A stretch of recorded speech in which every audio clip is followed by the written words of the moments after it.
morning. Jennifer with J Page Designs. Today I'm working on a 24 by 36 multiple tree ring pour. Again, I'm using all Sherwin Williams paints. I'll show you those here in a minute. One thing that's really cool is this one calls for some gold in it, and when I was there getting the paints, I asked about metallics, and he's like, actually we can make metallics, I just don't have them out in the showroom floor. So I'm actually using a metallic today from Sherwin Williams as well. We'll see how that goes. In the past I've combined Liquitex golds or Deco Art gold with the house paints, and it's worked well, but I've never actually used a metallic in house paint, so I'm excited to see how this works.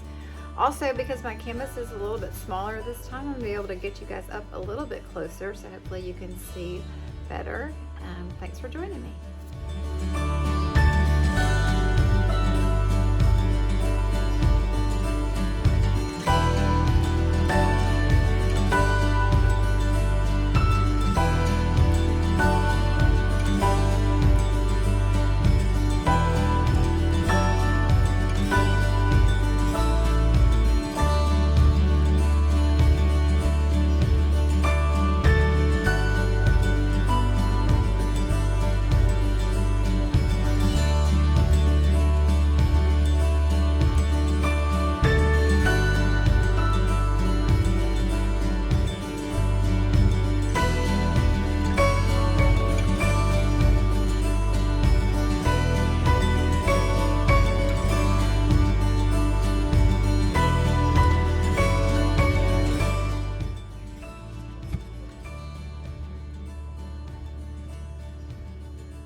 Alright, just pouring my cups here. I've decided I'm going to do 3 rings, and I'm going to try to do maybe 3 layers.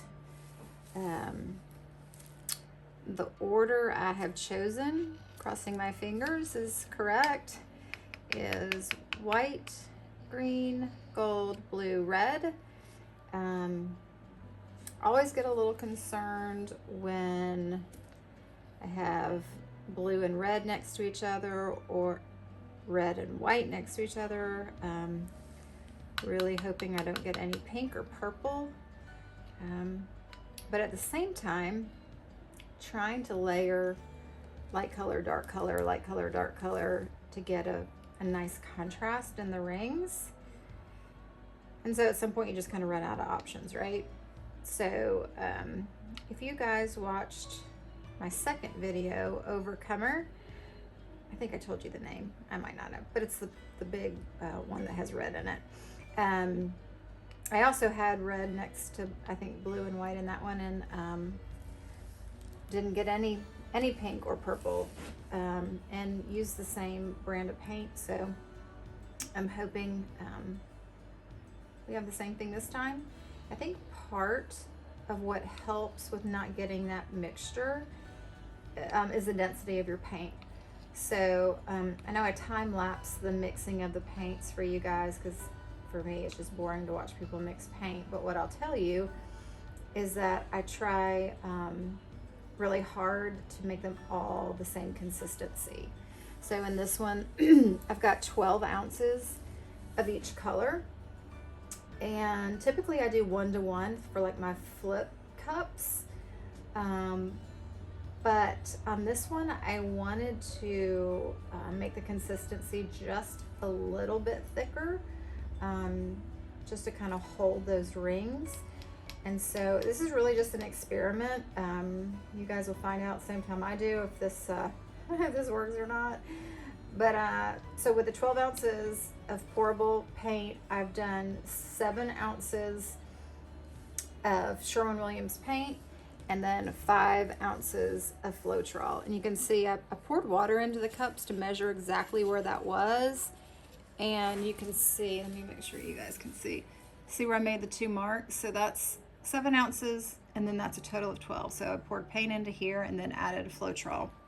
Now I also made up a flood coat just to make sure that the rings all move well. And on this one, I did pretty much the same ratio, but then I added a good bit of water to it to make it thinner, because I don't want the flood coat to interfere with the flowing of the rings. I just want it to help them move. So I make that thinner so it won't interfere. So anyway, now we're gonna pour.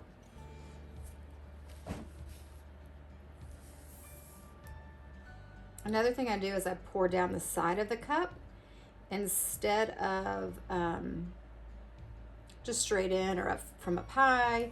I pour down the side so that hopefully the colors will just kind of lay on top of each other. If you pour from like straight above or high above, they're more likely to mix inside of the cup. And that's when you get like the pinks and the purples and stuff like that. So hopefully this will prevent that from happening. I'm not really trying to be super consistent about how much. I don't care about the rings having the exact same amount of white or green. I kind of want there to be some, you know, difference in the two. So I'm just pouring it in.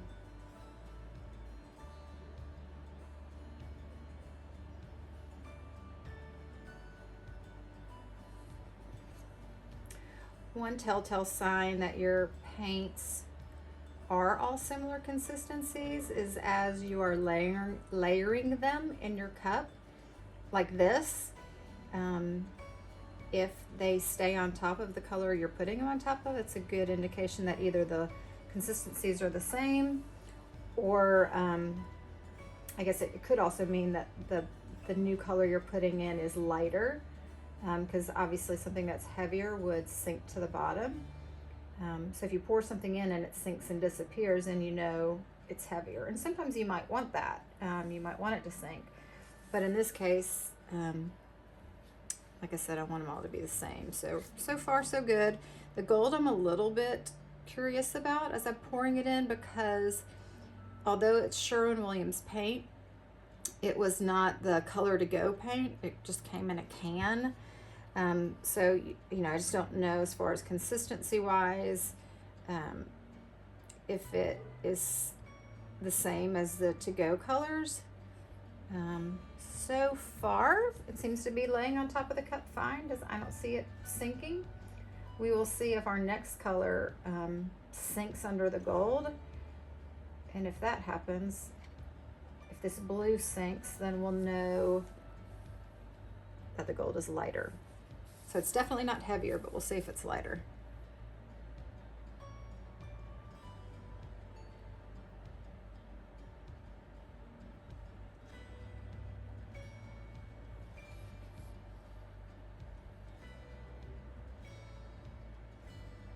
So far so good, staying on top from what I can tell.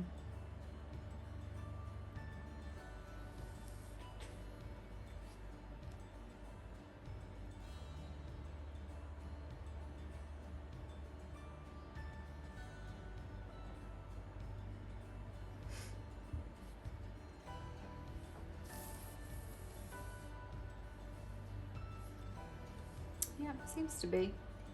Maybe just a little bit heavier. Let's see, maybe doing okay.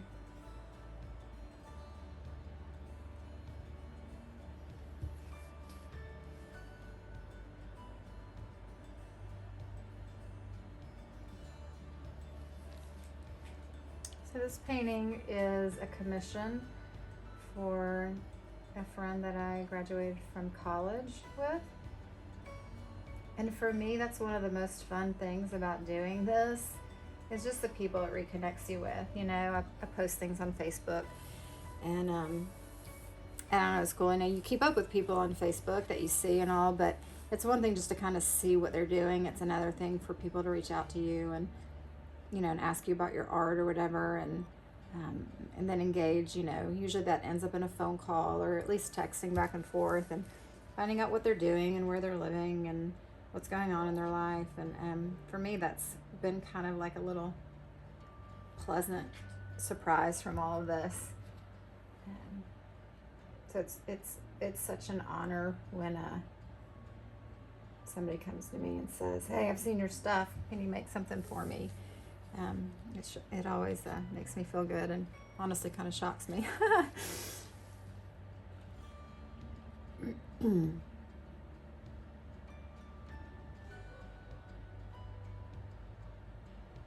So I've done lots of tree ring pours. Not done a video before, but I've done lots of tree ring pours.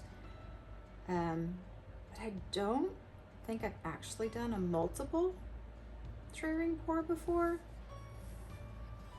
And so this will be interesting.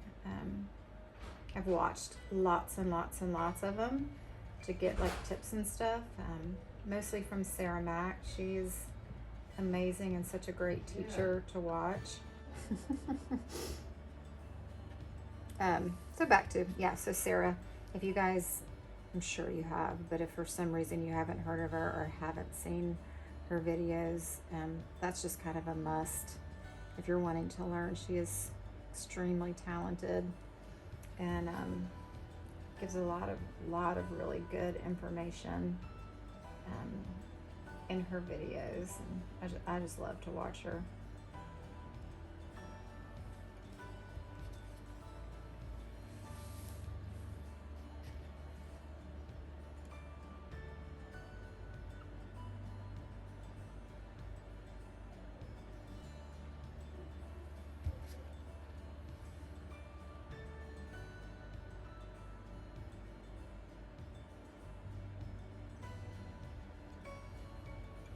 Alright, I got one more there.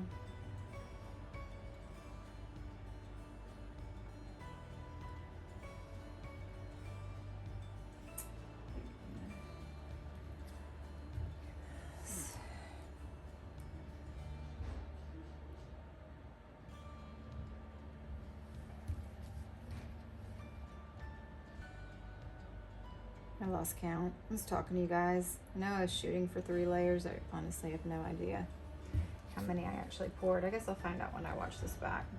Alright,